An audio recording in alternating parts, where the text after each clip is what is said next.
Now I think it's interesting because there's no doubt you're taking on a big challenge here. This company somehow found out I was going to be here today and sent me a press release explaining their side of the story. And they're claiming that on average you should all be earning enough to at least meet the living wage standard.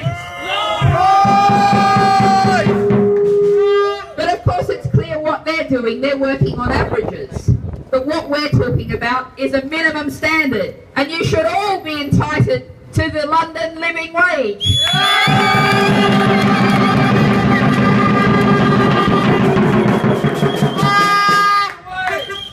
Exactly.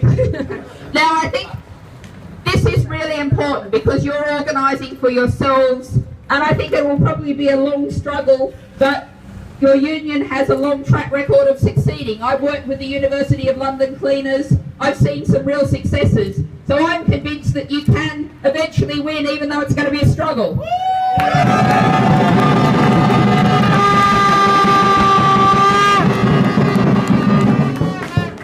But what you're doing here also could be a real model, because traditional unions have organised in traditional workplaces where people work 9 to 5 more or less, where they've got steady contracts, where they're all in the same place.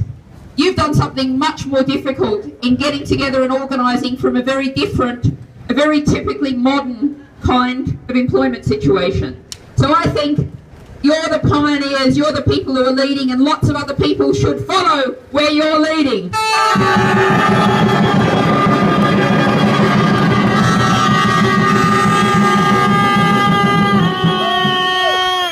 And I think also, and I'll just finish on this note, since the election result, I know the next morning a lot of people woke up feeling very depressed and downhearted. But what they've done since is they've got really determined to fight.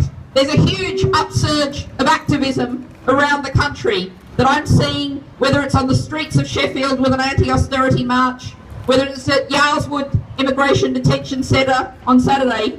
People are getting together, getting organised and saying, we're not going to take this anymore.